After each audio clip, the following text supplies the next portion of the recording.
tocó un pasaje que no voy a negar que me gusta mucho, ¿sí? Me parece un pasaje muy lindo, muy interesante para sacarle el jugo, para poder estudiarlo, ¿sí? Nosotros, viviendo en Paraguay, en Latinoamérica, es muy difícil cruzarnos con alguien que no crea en Dios o que no crea en Jesús. En este país hay personas, sí, la mayoría extranjeros, pero casi todas las personas creen en Jesús y tienen un concepto de Jesús, ¿sí? Pero hoy queremos hablar de el otro Jesús. Y no es que exista otra persona, no vayan a pensar los que visitan por primera vez que voy a hablar de hay otro camino al cielo, no. Sino que vamos a ver que muchas veces los conceptos que nosotros tenemos de Jesús, aún siendo cristianos o aún estando dentro de la iglesia, por ahí no son en realidad tan adecuados, ¿no? Cuando vemos al Jesús que tenemos en la palabra de Dios, ¿sí? Entonces quizás este otro Jesús, quizás no lo conozcas o no lo conozcas tanto. Imagino que la mayoría sí, pero quizás hoy nos sorprendemos un poquito. Entonces, primero vamos a ver lo que es el Jesús cultural, ¿sí? El Jesús cultural le llamo al concepto popular que existe en la sociedad sobre Jesucristo, ¿no? Yo hice un resumen, obviamente, podríamos hablar largo y tendido. Pero este Jesús cultural es el buen pastor que cuida a las ovejas. Y no estoy diciendo que esto no sea verdad, pero es un concepto arraigado, ¿no? La imagen, incluso las personas que tienen imágenes de Jesús, una imagen muy común es la de Jesús sentado con las ovejas, ¿no? Hay uno que está con la oveja arriba. Entonces es un señor bonachón, muy bueno, ¿verdad? Que cuida hasta de los animales, y así como cuida a las ovejas, obviamente nos cuida a nosotros, ¿sí? Vuelvo a decir, no estoy diciendo que esto no sea verdad. Digo que esto es uno de los conceptos que está más arraigado en nuestra sociedad. Este buen pastor también es un buen maestro que juega con los niños. Y siempre vemos también imágenes de Jesús jugando con los niños. Jesús es una persona muy buena que le encantan los niños, ¿no? Y recordamos pasajes, ¿no? Dejad que los niños vengan a mí porque de ellos es el reino de los cielos. Y vuelvo a ser, no estoy diciendo que esto no sea verdad. Jesús ama a los niños. Y a los adultos, aunque parezca difícil, también. Jesús ama a los niños. Pero nosotros tenemos ese concepto, ¿no? Es de los más marcados, ¿no? Cuando la mayoría de las personas piensan Jesús, es un señor muy... Si digo bonachón, entienden la palabra, ¿no? Sí. Bueno. Muy bueno, una persona muy buena, ¿verdad? Que cuida a las ovejas, cuida a las personas, juega con los niños, cuida con los niños, ¿verdad? También es un hombre que no condena. Una de las palabras, uno de los versículos más populares, ¿verdad? Es el que esté libre de pecado que tire la primera piedra, ¿no? Lo usamos muy a menudo, ¿no? Y muchas personas a veces para justificar sus actos. Y es verdad que Jesús dijo eso. Y se lo dijo a una mujer adúltera, una mujer que estaba destruyendo un lugar, que estaba haciendo cosas malas. Y él dijo, ¿no? El que esté libre de pecado, que sea el primero que tire una piedra. Es verdad, es bíblico. Pero eso está muy arraigado en nosotros, ¿sí? Este Jesús que no condena, es muy permisivo este Jesús. Entonces ya puedes hacer casi que cualquier cosa porque Jesús es bueno, Jesús te va a perdonar. Hay una frase que es muy popular ahora, especialmente en el Río de la Plata, he visto, no es que las he visto, ¿no? Pero sé que muchos se la han tatuado, ¿sí? Solo Dios puede juzgarme. Sí, está buena la frase, ¿no? Pero ¿qué hay detrás de esa frase? ¿Qué es lo que la persona que lo lleva está diciendo al mundo? Está confiando y dice, no, hay un Dios que es todopoderoso, que es soberano, juez del universo, que un día le tendré que rendir cuentas por mis actos, sean buenos o malos, en secreto o en... ¿Es eso? No, ¿qué es? Solo Dios puede juzgarme. Es hago de mi vida lo que quiero y no me digas nada. ¿Sí? No me digas nada. Entonces puedo hacer lo que quiera. ¿Sí? Voy a empezar a nombrar la lista de pecados que la gente se deleita, ¿no? Pero puedo hacer lo que quiera, entonces no me podés decir nada. No me podés juzgar, no me podés condenar, no me podés marcar lo que está bien y lo que está mal. Esto está muy marcado en este Jesús cultural. También es el buen amigo que no te abandona. Y así es que Jesús te acompaña a todos lados. Si un hombre va a un bar a emborracharse, Jesús va a estar con él. Si va a un lugar, no sé, donde hay mujeres, Jesús va a estar con él. Si va a pelearse, va, no sé, una guerra de pandillas, Jesús está con él. Si va a vender drogas, Jesús está con él. Y acá no estamos hablando de la omnipresencia de Dios. Sabemos que Jesús está en todos lados. Y sí es verdad que Jesús está con nosotros y que Jesús no nos abandona. Pero ¿qué hay detrás también de este concepto popular? ¿No? Bueno, no es tan malo lo que estoy haciendo. Ustedes saben, ¿no? Hay narcotraficantes que van a matar, hay sicarios que van a matar y oran, o rezan, se persignan antes, ¿verdad? Y dan gracias a Dios porque hicieron el trabajo bien. O hay hombres o mujeres, ¿no? Obviamente que por ahí hacen una fechoría ahí en el hogar y gracias a Dios que no me descubrió. ¿Entienden a qué me refiero con el Jesús no te abandona? No estoy hablando de la omnipresencia de Dios, estoy hablando de que este Jesús popular, en realidad no hay nada que lo ofenda, ¿no? Como Él es bueno, Él está como en otra galaxia, ¿no? Puedo hacer lo que quiera, Él está bien, no me va a decir nada. Entonces no necesito un cambio de vida. ¿Se entiende más o menos a qué me refiero, verdad? Pero, más allá de este Jesús cultural, hay un Jesús religioso. Y ese me interesa un poquito más. El Jesús religioso es el Jesús que ya no es tanto de la sociedad, sino es el de las iglesias. Si vos vas por la mayoría de las iglesias, los conceptos varían un poco a los de la sociedad. ¿No? Que no, como Dios solo puede juzgarte. No, eso es pecado. La gente tiene conceptos claros. Pero ¿cuáles son los conceptos que están muy arraigados en las iglesias? Es un genio de la lámpara. No te lo van a decir con estas palabras. Es más, si yo digo esto, que ¡ay! ¡Sacrilegio! ¿Cómo estás diciendo eso? Pero muchas veces nosotros nos acercamos a Jesús como ese genio, ¿verdad? Frotamos la lámpara y sale y te tiene que cumplir tus deseos. Y pidas lo que le pidas, te tiene que dar, porque Jesús es Dios, ¿no? Es más, los líderes de las iglesias que animan, ¿no? Porque sos hijo del rey, ¿no? Eres el Señor del Señor, entonces te tiene que dar lo que pedís. Entonces no podés sufrir, eso hablamos el jueves, no voy a hacerte una clase de vuelta, ¿no? Pero no podés sufrir, te tiene que bendecir, y es más, tenés que hasta declarar y reclamar ciertas cosas. ¿Cómo no tenés un auto? ¿Cómo no tenés una casa nueva? ¿Cómo no tenés un mejor trabajo? ¿Cómo andas mal de salud? Con la salud, miren, podés tener un resfriado y un espíritu de resfrío, ¿no? Entonces, ¿qué es Jesús? Es un genio de la lámpara que te tiene que cumplir tus deseos. Por eso mucha gente cuando pierde el trabajo se va a la iglesia. Le pasa una tragedia, un ser querido, una enfermedad, lo que sea, se va. Porque no comprende cómo este genio de la lámpara no le está cumpliendo sus deseos. Es una especie de supermercado este Jesús, ¿no? Esto me sirve, esto me sirve, esto no, esto es muy caro, esto me lo dejo. Te quedás con lo que te sirve y con lo que no te gusta, lo dejás de lado. Este Jesús religioso no cuesta nada seguirlo. Y es más, muchas veces usan como excusa, ¿no? La palabra gracia que nosotros tanto usamos en esta iglesia. Entonces, como la gracia no es gratis, ¿no? Un favor no merecer, eso no cuesta nada seguir a Jesús. Y muchas veces se explica que solo, bueno, orá, ¿qué querés a Jesús? Sí, bueno, ¿sabés que sos pecador? No, sí, bueno, repetiste oración conmigo, sos salvo, ¿no? Vas a la iglesia, no lees la Biblia, no sabes de la santidad, no sabes de la ira de Dios, no sabes del amor de Dios, no sabes nada, no vas a compartir con otros, no hay relación con Dios, no hay conocimiento de Dios. Jesús no es tu Señor, pero es tu Salvador. Es como un combo, ¿no? Un 2 por 1. Esto es una oferta, ¿no? Hoy lo podés aceptar, pero no como Salvador, no como Señor. Lo aceptás como Señor. Entonces es como un concepto, ¿no? No cuesta seguirlo, ¿no? O sea, todo es gratis. Y en realidad la Biblia habla que tiene un costo seguir a Cristo y un costo demasiado alto. Tuvo un costo para Él, tiene un costo para nosotros. La salvación es gratuita.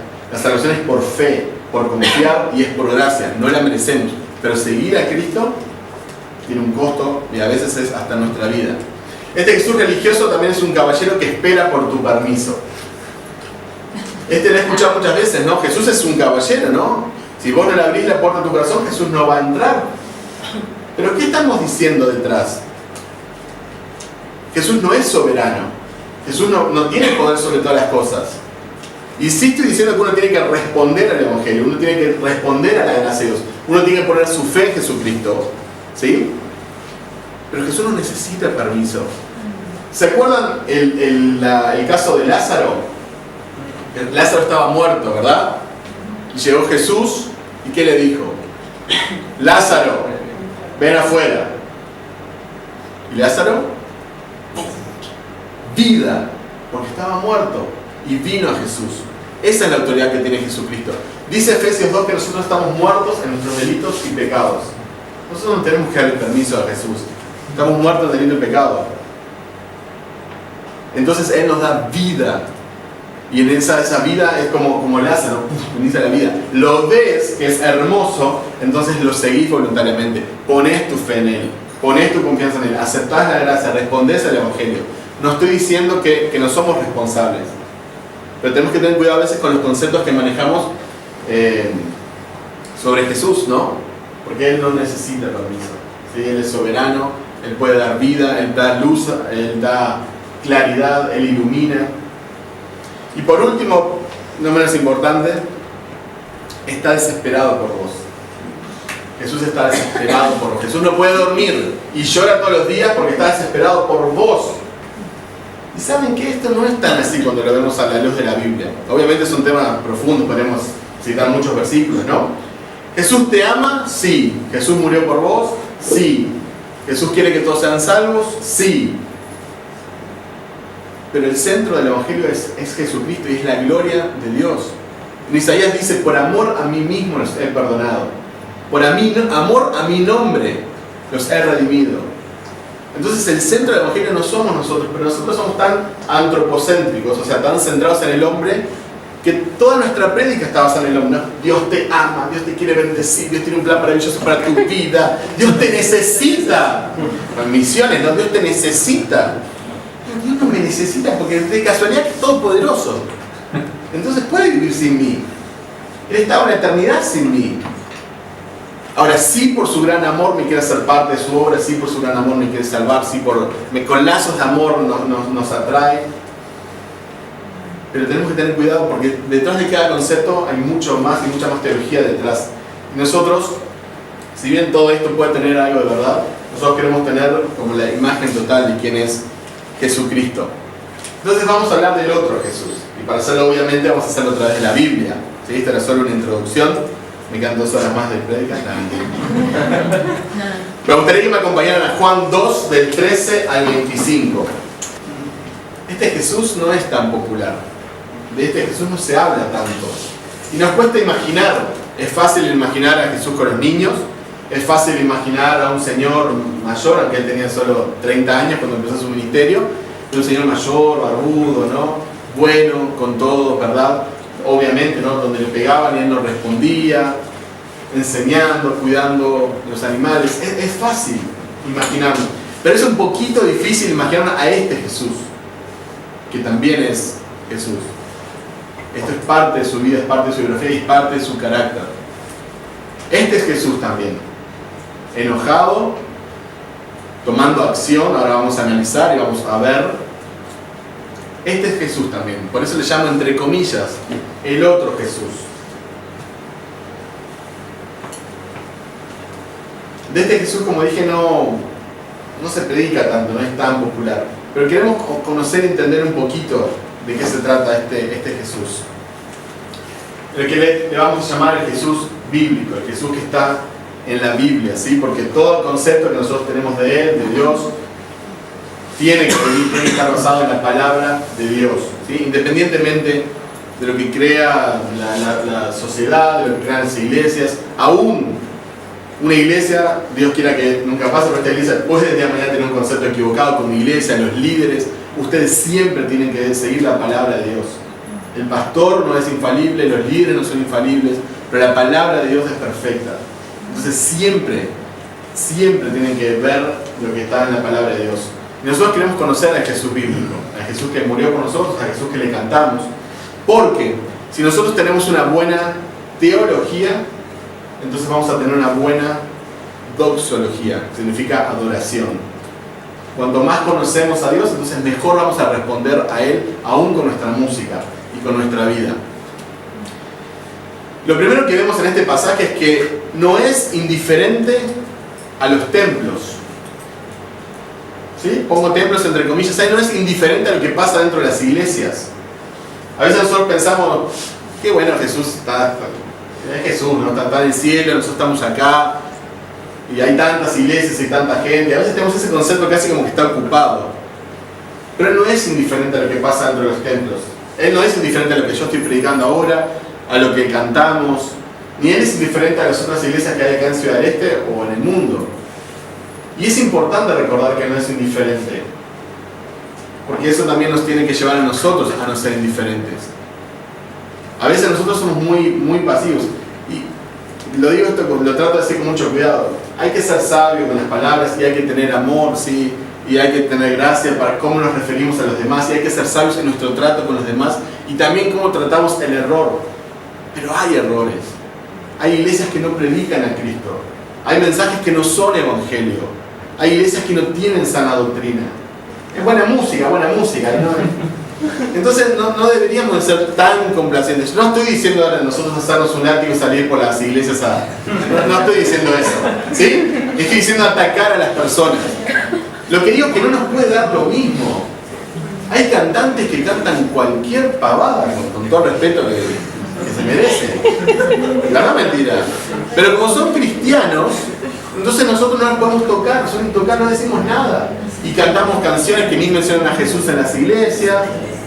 Los invitan a programas y les preguntan cosas puntuales y esquivan las palabras porque no quieren dejar de vender discos. Entonces, Jesús no era indiferente a lo que pasaba. Nosotros no debemos ser indiferentes. Si un día yo me paro acá adelante y empiezo a predicar, no sé que hay otro camino al cielo, y tenés todo el derecho del mundo, llamame aparte, hablame, conversame, fijate si estoy en mi sano juicio, ¿verdad? Pero ahí no, ¿me entiendes? No puedes, ¿por qué ven de Uruguay? Yo que ven de Uruguay, vamos a perdonar porque es de otro país, ¿viste? No, porque Jesús no es indiferente. ¿Saben cuál es el contexto de este pasaje? Imagino que algunos de ustedes saben. Es muy interesante. Era la fiesta de las Pascuas. Las Pascuas celebraban que Dios había rescatado al pueblo judío de Egipto. Entonces era una fiesta religiosa muy importante. Y venían judíos de varias partes del mundo, de diferentes partes venían. ¿Sí? Venían de todo el Imperio Romano y venían de otros lugares. ¿Qué pasa? Ellos tenían que traer sus impuestos, que como judíos tenían obligatoriamente que pagar. Pero más allá de eso también tenían que ofrecer sacrificios. Entonces, si venía una persona de muy lejos, no iba a venir exactamente cargando, ¿viste? Así, ¿no? El corderito, ¿no? O sea, era complicado. Entonces, ¿qué hacían? Compraban los animales cuando llegaban a la ciudad. Entonces, ese era un problema, ¿no? Que tenían que comprar los animales porque no traían. Pero otro problema era que ellos tenían su dinero. ¿Sí? O sea, Israel manejaba dos monedas. Manejaba la moneda de Israel y manejaban los... la moneda del tiro, porque la plata era muy pura. Entonces, estas personas tenían que venir de muy lejos. Cuando llegaban no tenían el dinero local para dar la contribución, para pagar el impuesto. Entonces, ¿qué hacían? Tenían que cambiar. ¿Pero qué hacían los campistas? Vamos a poner un ejemplo de nuestra época para entender. Si el dólar está más o menos 5.500 guaraníes, entonces ellos venían a traer $1 y ellos les daban 4.000 guaraníes. Entonces, claro, tenés $10, estás perdiendo, ¿no? Plata. Y así hacían ellos. Entonces, tenían que vender animales y los vendían sumamente caros. Entonces, estas personas estaban haciendo un negocio de la fe. Estaban lucrando con la fe y la necesidad de las personas. Pero no solo eso, sino que había algo más grave que creo que es lo que puntualmente le molestaba más a Jesús. Y es que con este negocio que estaban haciendo y ganaban mucho dinero porque venía mucha gente y por eso muchos aprovechaban y se formaban como si fuera un mercado, con ese negocio estaban prohibiendo que las personas, adelante, bienvenido, estaban prohibiendo que las personas adoren a Dios. Porque vos querías contribuir, querías pagar tus impuestos, claro, te mataban. Vos venías juntando, eran trabajadores, y en vez de darte 5.000 guaraníes, te daban 4.000. Y hay una diferencia. Ibas a comprar el animal, y si del animal salían, no sé, 100.000 guaraníes, te lo vendían a 200.000 guaraníes. Entonces le hacía difícil a la gente adorar a Dios. Entonces no era un tema menor. No es que Jesús se levantó Pirebaí y dijo, entonces, ¿qué están haciendo? No me gusta, no hay espacio. No, era algo grave. Porque estaban tocando la santidad de Dios. Estaban tocando la adoración de las personas. Por eso digo que a nosotros no nos puede dar lo mismo cuando a veces escuchamos oraciones o creencias o canciones. Me tiene que tocar. No me puede dar lo mismo. Porque estamos hablando del carácter de Dios. Si repasamos los versículos 14 y 16, cuando pongo acá estos son los versículos que nos estamos enfocando. 14, 16 dice: y halló en el templo a los que vendían bueyes, ovejas y palomas, y a los cambistas allí sentados. Y haciendo un azote de cuerdas, echó fuera del templo a todos, y las ovejas y los bueyes, y esparció las monedas de los cambistas, y volcó las mesas. Y dijo a los que vendían palomas: quitad de aquí esto, y no hagáis de la casa de mi padre casa de mercado. Esto habrá sido un espectáculo, porque imagínense que esto estaba año tras año, hacían esto, era como un mercado, como nosotros vamos a muchas iglesias, sobre todo, no sé, catedrales, iglesias católicas, y hay mucha gente vendiendo, y nadie cuestiona eso, ¿no? Es más, son personas que estaban ganando, están haciendo para vivir. Entonces esto era normal, era algo de año a año, y de pronto, este es el primer año del ministerio, ¿sí? Es el comienzo del ministerio de Jesús. Aparece este señor, este joven de 30 años, y hace un látigo y empieza a tirar. Imagínense, cuando cada vez que daba vuelta una mesa, todas las monedas de los cambistas. Tendrían diferentes monedas, ¿no? Estaban los guaraníes, los reales, los pesos argentinos, algún peso uruguayo que había acercado por ahí, había dólares, ¿no? Entonces tira, imagínense todos los cambistas, las monedas, los cambios, ¿no? Los animales corriendo, ¿no? Las palomas, ¿no? Los corderos, las ovejas, un caos. Y hablando con la autoridad de gente, salgan de acá, ¿qué están haciendo? Entonces uno se iba. Entonces sí fue algo grande y fue como un espectáculo. Al mismo tiempo, Jesús no fue una persona cruel. No es que empezó a lastimar a las personas, agarró lápiz y empezó a darle en la cara a las personas. Porque si eso hubiera pasado, la misma gente se hubiera aglomerado, hubiera hecho como una turba, y el ejército romano, que estaba cerca, hubiera intervenido. Entonces, todos los eruditos están de acuerdo que Jesús no fue una persona cruel, pero sí fue firme con sus convicciones. De igual modo, no estoy diciendo que nosotros tenemos que lastimar a las personas, tenemos que tener gracia y ser sabios en la forma en que nos hablamos, dirigimos y corregimos. Y tenemos que tener amor, porque nosotros lo que queremos no es ganar una discusión, nosotros lo que queremos es ganar un alma. Nosotros lo que queremos es que la persona pueda recapacitar y pueda acercarse al Señor. Nosotros lo que queremos es exaltar a Cristo, no ganar discusiones teológicas, pero firmes en nuestras convicciones. Por eso cuando a veces la gente dice, no, la doctrina no es importante, importa es Jesús, solo Jesús.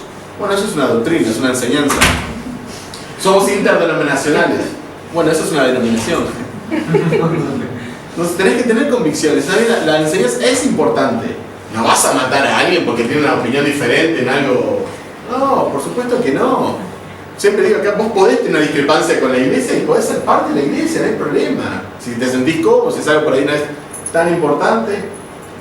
Pero hay convicciones que tenemos que tener como cristianos, ¿sí? Y lo que estaba Jesús defendiendo no era algo menor, ¿sí? Tiene que ver con la santidad de Dios y con la adoración de las personas. Él no es indiferente a lo que pasa dentro de las iglesias. Otra cosa que vemos que este Jesús bíblico no es políticamente muy correcto. Es políticamente bastante incorrecto. Las personas de la época no podían hablar, hasta el día de hoy en Medio Oriente no se juntan a hombres y mujeres solos. Jesús se encuentra en un pozo, se pone a hablar con una samaritana. Los judíos no hablaban con las samaritanas, pero él, como digo, era políticamente incorrecto. No estoy diciendo que él quebrantaba la ley, nunca quebrantó la ley y nunca pecó, pero sí había leyes sociales que no tenían tanto sentido y que él, por compartir el Evangelio, no hacía caso. Entonces nosotros también tenemos que aprender de él. No podemos estar tan pendientes de lo que dirán, los que dirán las otras personas. No estoy diciendo no cuidar tu testimonio, no estoy diciendo no tener un buen testimonio para con los demás. Eso es algo que la Biblia anima, ¿no? Tener un buen testimonio aún con los de afuera, con las personas que no son cristianas. Pero tenemos que tener cuidado también a veces no querer agradar tanto a la sociedad que perdemos de vista lo que el Señor quiere que nosotros hagamos. Versículo 15 dice: descendiendo un azote de cuerdas, echó fuera del templo a todos y a las ovejas, los bueyes, esparció las monedas de los cambistas y volcó las mesas. Adelante, adelante. Adelante, adelante. Adelante, adelante.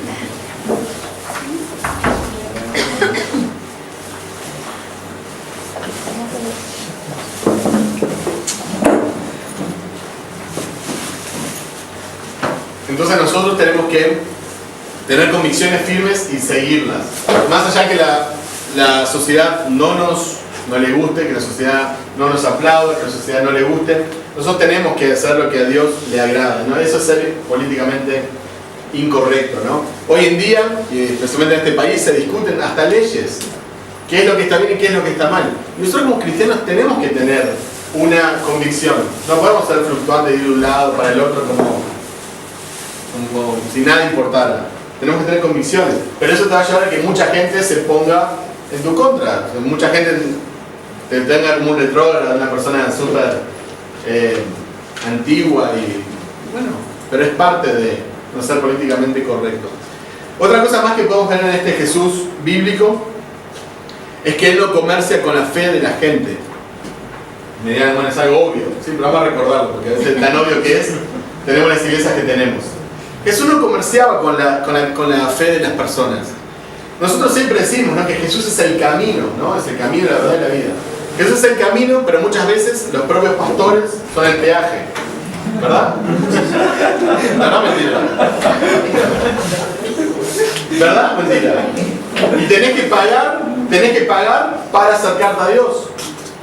Y yo, no sé, imagínense este Jesús físicamente estuviera acá entre nosotros, los conciertos, los seminarios, las cosas que hay en internet, las cosas que todo tenés que pagar, los pastores que piden, los invitan a predicar y no, tenés que pagar una ofrenda, te dicen ofrenda, no ponés que usan nada, es una ofrenda y te marcan cuánto es, $100,000, quedarse en hoteles caros, pagarle en primera clase los viajes. Eso conozco, ¿sí? O sea, no es que, más allá que todos hemos escuchado, ¿no? Pero conozco. Entonces, esto que parece a veces tan lejano, en realidad no es tan lejano a nuestra sociedad. Y nosotros tenemos que tener mucho cuidado con eso, ¿no? Si de gracia recibiste, de gracia da. ¿Por qué? Muchas gracias. Si tenés necesidad de, no sé, si es un trabajo, tenés que cobrar, por eso es otro tema. Pero si podés bendecir a alguien, si podés darlo gratis, ¿por qué vas a hacerlo? Si podés prestar, no sé, necesitan el X, el templo, ¿por qué vas a cobrar un alquiler? Si podés prestarlo gratis. Es como que nos hemos programado, todo tiene que cobrarlo. Yo me acuerdo, vengo a una iglesia chiquita en Uruguay, más chica que esta, y cuando recién arrancábamos, que era un grupo de jóvenes, ¿no? Entonces queríamos hacer un evento o algo, ¿viste? No teníamos proyector, ¿no? Entonces le pedíamos a un misionero que tenía proyector y una ofrenda, ¿viste? No te decía que te la alquilaba, era una ofrenda, ¿no? Bueno, necesitamos, ¿no? Necesitamos sillas y una ofrenda para las sillas, ¿no? Y entonces siempre nos cuestionamos eso, ¿no? Pero ¿por qué no nos dan gratis? Es para hacer un evento cristiano, ¿no? Entonces nosotros, como iglesia chiquitita que era, que metíamos que teníamos algo, no le vamos a cobrar, era una regla que teníamos. No cobramos nada. Si podemos ayudar, te ayudamos, si no, no podemos. Y nosotros como iglesia vamos a ser iguales. ¿Sí? Porque tenemos que seguir a Jesucristo y seguir su ejemplo. Entonces, obviamente hay casos mucho más extremos de comerciar con la fe, ¿no? Hay iglesias que te exigen el diezmo, sé que es todo un tema, no voy a entrar ahora en esa doctrina, ¿no? Pero pastores que te chequean cuánto cobrás y tenés que darlo y cuánto das y más ofrendas y un montón de cosas que yo personalmente no las encuentro especialmente en el Nuevo Testamento. Pero hay casos aún más extremos, ¿no? Donde la gente trafica con la fe, exactamente, ¿no? Y eso mucha gente está dolida en las iglesias y saliendo de las iglesias por temas de estos, ¿no? Entonces, este caso de Jesucristo, cuando Él dio vuelta a las mesas, porque la gente no podía adorar al Señor con libertad, en realidad no estamos tan lejos de eso y como sociedad, ¿no? Pero nosotros como iglesia tenemos que ser muy diferentes. Algo más que vemos también, que lo mencionamos, es la pasión por la santidad lo consumía a Jesús. ¿sí? Dice, el celo por tu casa me consume. Ahora lo vamos a ver. De hecho, esta es una cita, un pasaje que está en el Salmo 69:9, una cita mesiánica, un salmo que apunta al Mesías. Dice, el celo por tu casa me consume. Había algo dentro de él, ¿sí? Un fuego dentro de él que lo estaba consumiendo. Entonces Jesús no era indiferente porque tenía pasión, ¿sí? Cuando tenés pasión, la pasión no da lugar a la indiferencia. Por ejemplo, a mí me encanta el fútbol, ¿sí? Sí. Soy fanático del fútbol, ¿sí? Entonces yo no soy indiferente. Cuando juega mi equipo, ¿sí? De Uruguay, para no tener problemas acá, cuando juega Peñarol, entonces yo no soy indiferente. Me gusta que gane, no soy, obviamente, soy cristiano, no voy a salir a pegarle a nadie, porque no me voy a... Se entiende, ¿no? Pero no soy indiferente, me gusta mirarlo. Cuando juega mi selección me levanto igual a las 4 de la mañana para verlo, porque tengo pasión. Hay otras personas que tienen pasión en otras áreas. Hay personas que tienen pasión por, no sé, por el gimnasio, entonces no importa que llueva, truene, hace frío, tienen pasión por ir al gimnasio. Hay personas que les gusta practicar un instrumento y no importa, las horas están todo el día practicando el instrumento. Yo no tengo esa pasión. Entonces, la pasión deja afuera la indiferencia. Y Jesús tenía una pasión dentro de él, un fuego que lo consumía por la santidad de Dios. Porque el nombre de Dios fuera exaltado y porque la gente pudiera adorar a Dios. Dios quiera que nosotros tengamos esa pasión también entre nosotros. Que tengamos un fuego que nos consuma, que no nos dé lo mismo, lo que la gente cree, lo que la gente piensa, donde la gente va. Y que podamos ser apasionados por Dios. Hubieron varias purificaciones. Esta es una. Al principio de su ministerio, la registra Juan. Los otros evangelios registran otras purificaciones. Por lo menos tenemos registrados en la Biblia 2. Y las otras son más al final de su ministerio. Entonces probablemente cada año, de sus 3 años de ministerio, Jesús fue al templo, a la fiesta de la Pascua, y vio lo mismo, y una vez más hizo lo mismo. ¿Por qué? Porque no le daba lo mismo. No le daba lo mismo porque tenía una pasión dentro de él. Mateo 21:2 es una de esos registros. Muy bien. Acá tenemos otra purificación, pero tenemos exactamente la misma actitud de Jesús. Fíjense lo que le dice. Y les dijo, escrito está, o sea que es una cita que viene del Antiguo Testamento. Escrito está, mi casa de oración será llamada. ¿A qué tiene que venir la gente? A orar, a encontrarse con Dios, a escuchar a Dios. Mas vosotros la habéis hecho cueva de ladrones. Los ladrones se escondían en las cuevas. Por eso era peligroso. Cuando ibas a una cueva había ladrones. A veces algunos escondían lo que habían robado, otros estaban escapando del Imperio Romano o escapando de la ley en general. Y dice, el templo, mi casa, el lugar donde la gente se tiene que encontrar con Dios, que es un refugio de ladrones. Están todos congregados acá. Ahí están todos con su tesoro, lo que robaron, ¿no? Y esto no puede ser. Ahora, como el escrito está, es una cita del Antiguo Testamento. Quiero citar la cita para tener una visión más completa de lo que estaba diciéndole Jesús en esta purificación. ¿Quién puede leer Isaías 56:7, por favor? Acá viene la frase, ¿no? Para todas las naciones, ¿sí? Y me encanta esa frase, porque la cita de Isaías que Jesús, valga la redundancia, está citando, dice, mi casa será llamada casa de oración para todas las naciones. Entonces este Jesús bíblico tiene una característica más, tiene muchísimas más, pero de las que estamos viendo, y es que Jesús no hace acepción de personas, porque eran para todas las naciones. A este Jesús venían a contribuir, a adorarlo, judíos, pero también venían prosélitos, que eran personas de otras naciones que se habían convertido al judaísmo. Entonces en el templo de Jerusalén, en la adoración a Dios, había negros, había árabes, había chinos, había argentinos, pero todos venían a adorar al Dios verdadero. Había pobres y había ricos. Había personas que habían sido adúlteras, o que habían sido ladrones, o que habían sido pescadores sin educación. pero todos eran bienvenidos en la casa de Dios. Pero todas las personas van a ser bienvenidas. No importa si son súper, hiper pobres, no importa si son hiper ricas, no importa si son famosos o si no los conoce nadie. No importa si vienen vestidos de mujer y son hombres o viceversa. El Evangelio hará lo que tenga que hacer. Pero acá les vamos a decir bienvenido, te quiero, te amo. Si sos uruguayo les puedo dar un beso. ¿Sí? Pero van a ser bienvenidos. ¿Sí? No vamos, ¿me entendés? Si entra una persona vestida diferente o profesa otra religión, no vamos. No en esta iglesia, ¿sí? No en esta iglesia, porque nosotros queremos ser como Jesucristo, y Jesucristo no hacía acepción de personas, ¿sí? Amén. Amén.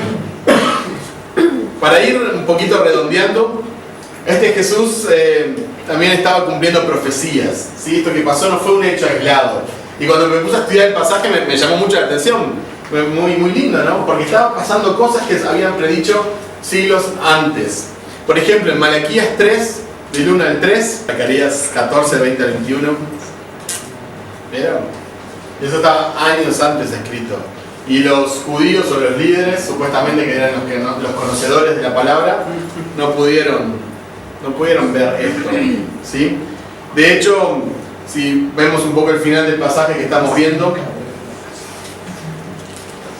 ellos les preguntan, ¿no? Cuando lo ven con tanta autoridad y hablando de su Padre como tan personal, o sea, haciéndose igual a Dios, los líderes, probablemente los líderes del templo, ¿no? Lo confrontan. Le dicen, ¿qué señal nos muestras ya que haces esto? Versículo 18, el final del 18. ¿Qué señal nos muestras ya que haces esto? ¿Te la das de profeta? ¿Te la das de enviado de Dios? Bueno, mostrarnos. ¿Qué señal nos mostrás para que te creamos? ¿Sí?